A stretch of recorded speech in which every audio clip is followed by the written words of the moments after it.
Kita tengok lagi. Lepas tu dia tengok, dia buka tu. Dia punya masih tengok. Sebab kita budak umur 5 tahun apa ni? Darjah 5. Dia pun dah umur 40 lebih, takut kita kan. Elok dia buka kak terus. Cuba letak tu. Dia minum tu. Bila minum tu tuan-tuan, ni nak tengok macam mana roh tu nak pergi. Sebab tempat mesin getah ni dia punya kayu tu, tuan-tuan, biasa kalau belah kali kita suka kayu tu terpinit. Kayu terpinit ni kayu paling hebat. Dia kalau dah kering tu lagi kerat. Tuan-tuan ketuk dengan martul tu, hammer kan, king dia punya tu. Jadi 4 kayu tu. Rupa dia pegang kayu tu setelah minum tuan-tuan. Kayu tu saya tengok dekat, ya Allah Rabbi, dia tarik kayu tu. Ni lebui ya. Belai saya balik tahu sebab lebui ya. Kayu terpilih yang begitu keras tu, dia tarik tu. Tanggal tuan, separuh. Lepas tu dia tumbang. Masa tumbang tu saya pergi dekat, baru kita nak mati orang itu kan. Kita ada mengucap. Dia mengucap. Itulah maknanya gambaran tentang macam mana roh nak pergi tu. Kayu terpilih yang hebat tu, tuan-tuan pergi dah cari pokok terpilih yang dah kering tua, dia buat tiang tu, boleh lebui tu, boleh berkecai. Sakit tak sakaratul maut tu. Inilah gambaran. Ya Allah Rabbi.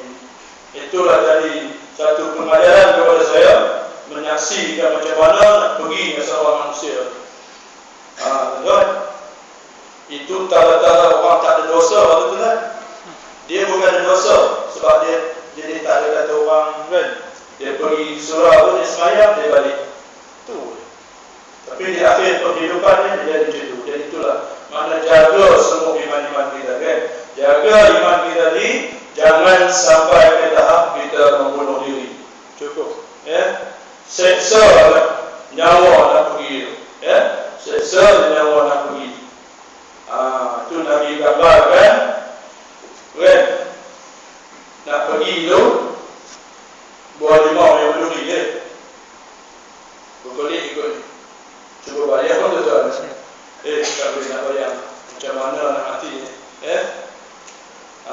Itu sebab saya selalu cakap pada pelajar sekolah, hampa rupit-rupit tu lebih baik hampa buat pasport, pergi Palestin. Lagi bagus tu. Pergi Palestin, ambil pasport. Buat apa dia kata? Pergi perang sana, mati dia ni kata. Dia tak sedar naik motor lagi balik kan. Itu sebab kita peringat tuan, kalau ada saudara mara, anak-anak, ini bulan 12 tuan bulan 12, 31 bulan 12 sambut kemerdekaan kan. Tuan bagi tahun baru ni, bagi peringatan kepada anak-anak kita, saudara mara kita, janganlah. Sebab apa? Seandainya kita meraihkan sambutan di Lake Garden, di Esplanade tu, dalam suasana yang kita tak semayang semua ni, berlakulah kemalangan. Na'udzubillah, kata yang kita mati pada hari itu sebab dengan bawa motor macam tu. Kata Allah Ta'ala yang tahu di mana nak duduk kan. Itu, jadi kita peringat diri kita dan juga kawan-kawan kita. Tolong peringat. Hampir dah. Sebab masyarakat kita ni nak sambut tahun baru habis. Mak cakap, cubalah. Saya selalu sebar orang pekerja MPT tu, macam-macam benda dia berjumpa. Malu kita nak sebut kan. Malam menyambut tahun baru tu, terjadilah apa yang tak sepatutnya jadi, dia jadi masa tu. Cukup murah, maruah orang wanita ni cukup murah. Anak-anak perempuan kita yang menyertai itu cukup murah, menyerahkan diri kepada syaitan yang jadi manusia gitu. Jadi jagalah tahun awal ni. Hari ni dah 4, insya-Allah tak lama lagi dah sah dia. Baik, seterusnya yang ketiga iaitu penyelesaian kepada keruntuhan iman yang diperbincangkan oleh para ulama kita ialah menuntut ilmu syariat usuluddin secara bersungguh-sungguh. Menuntut ilmu syariat usuluddin secara bersungguh-sungguh. Alhamdulillah kita di masjid ni dihidangkan macam-macam macam-macam ilmu dapat berbanding dengan masjid surau yang dikuasai oleh UMNO. Daripada tu paling kuat pun dia mesti belajar tajwid kan. Itu dah jadi satu kemestian tajwid. Belajar tak apa, ayo, tapi tadi kan pengisian kepada Al-Quran yang dibaca tu cuba terjemahkan sungguh-sungguh. Jangan halang ulama kita ataupun ustaz-ustaz kita untuk menceritakan apa sepatutnya yang diceritakan. Sekarang kita tengoklah mufti kita diam kan. Dia sebut saja muzakarah, dia baru Quran dan sahabat. Ini benda apa kan?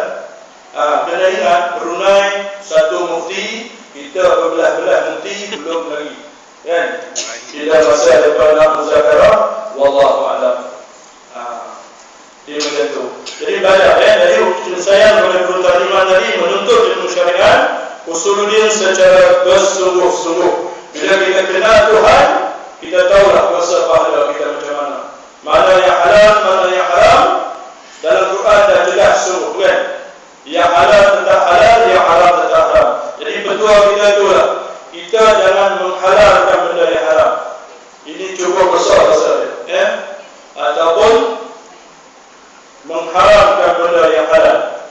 Ini benda yang kena jaga sungguh-sungguh. Tak tahu, wallahu a'lam. Nanti saya rujuk kan.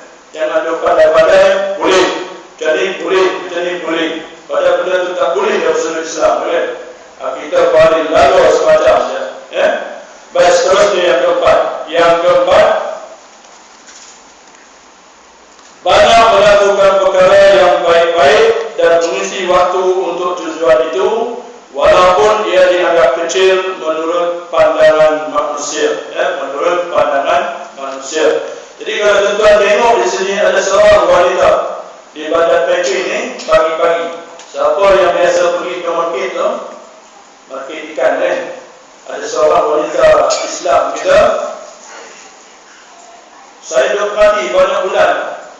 Dia beli apa tu? Frisky tu. Frisky tu jenama kan, bukan ikan biji-biji tu. Dia beli lebih kurang setengah kilo. Lepas tu dia bawa nasi. Dia bawa nasi yang dah gaul dengan ikan bilik. Dia pergi market pula, dia beli ikan yang kecil-kecil tu. Dia pecah perut tu, dia bagi sekor-sekor pada kucing. Hari-hari saya tengok. Tengok benda yang ni. Lama-lama saya pun tanya, kau nak tanya sikit. Berapa lama kau dah buat kerja ni? Dah 10 tahun kata. Tu. Ini satu dia. Berlaku perkara yang baik untuk mengisi waktu untuk tujuan itu yang baik. Ini salah satu pilihan yang baik lah. Tapi dari sudut duit, dia terpaksa belanja hari-hari. Saya tak mau tanya dia duit. Takut dia punya niat ikhlas atau tergelincir kan. Tergelincir kan, tergelincir. Tergelincir. Niat. Jadi tak payah tanya duit. Tak payah tanya duit. Tapi itu maknanya kalau kita pergi, dia sebelah sini.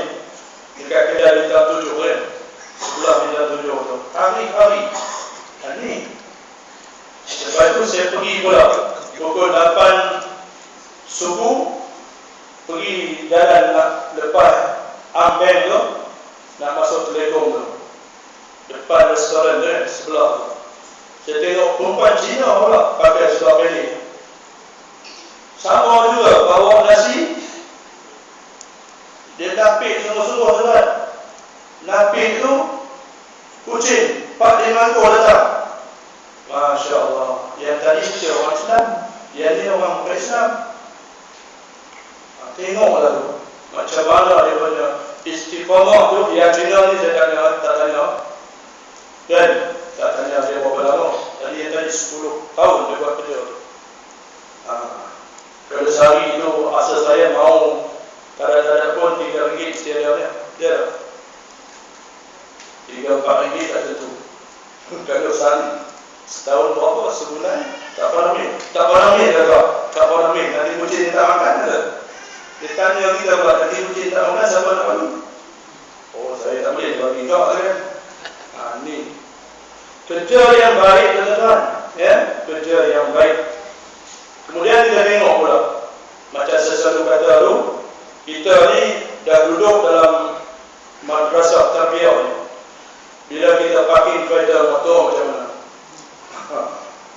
Cek tadi, kadang-kadang kita menyakiti orang, kita sakit hati orang.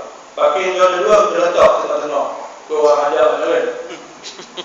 Letak kita bubur tengah-tengah. Ajar. Lah, siapa tak dapat duduk situ? Di akhlak kita kena tunjuk sungguh-sungguh, sabar juga. Bila kita masuk masjid ni, cara kita letak selipar kita macam mana? Tuan benar ni, jangan duk ingat datang masjid sonok-sonok. Ini tengok masjid kita, cermin mata ada tu. Ada lagi tak cermin mata? Cermin mata, kain peringkat, ketayak, selipar, semua ada. Ya kan? Jadi akhlak kita kena bina di sini. Sebab apa? Iman tu tadi, cara itu betul lah. Mana tertib kita dalam kehidupan, baru terbina iman yang ada tadi. Kan? Kalau kita tak ada kaedah ini kan, jenis butang ikut dan kalau nak pakai kan. Ini itu kita tak disiplinkan diri kita secara yang sepatutnya. Sebab Islam ni kita orang tengok kita kan, orang tengok akhlak kita sebenarnya kan. Orang bukan Islam tengok akhlak kita. Tu sebab tuan tengok bila orang tu nak pergi bercara keluar daripada penjara, apa dia pakai? Dia pakai ketayak putih tuan. Ya tak? Baduan tu nak pergi bercara mahkamah, bubuh ketayak putih. Ni gambaran yang mana orang berketayak putih ni orang baik-baik. Ya tak? Akhlak tu nampak macam tu. Ya? Kadang kalau ada juga filem tu dia nak pelekehkan orang agama ni, dia buatlah dengan coba kan, dengan serban.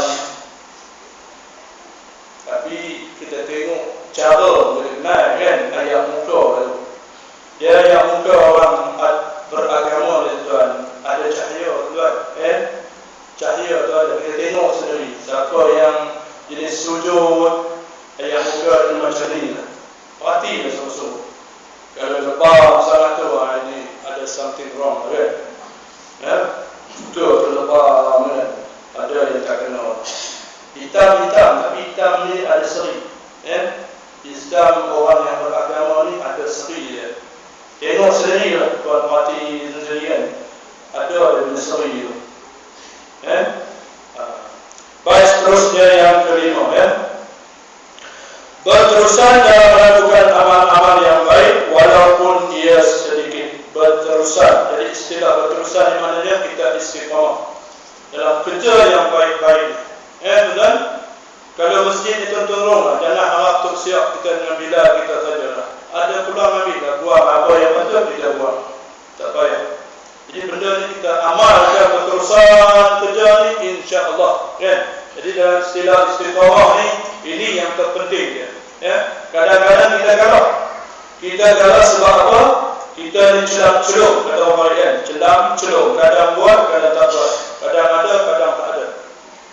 Jadi dalam perjuangan ni berlaku satu peristiwa. Kita punya calon dulu, ya, orang besar, orang alim, ya. Bila dia kalah di Parlimen Paris. Ni saya sebut Paris sebab tempat saya dan tempat saya mudi. Saya sebut. Bila dia kalah, dia pun maju. Saya jumpa dia. Apa pasal Ustaz? Dah tak mau datang Paris. Oh, Paris tak mau nyokong dia. Kata. Saya tanya dia, Ustaz, undi dapat berapa? Dia sebut, kan, belas ribu dapat. Belas ribu tu tak banyak. Lama agak dia tersentak. Maknanya tu saya kata, Ustaz, kena istiqamah dalam perjuangan. Tak boleh tak istiqamah dalam perjuangan. Sebab kalah tu kan, kita kalah kan. Belum menang saja. Jadi kena on terus. Gerak kerja kena on.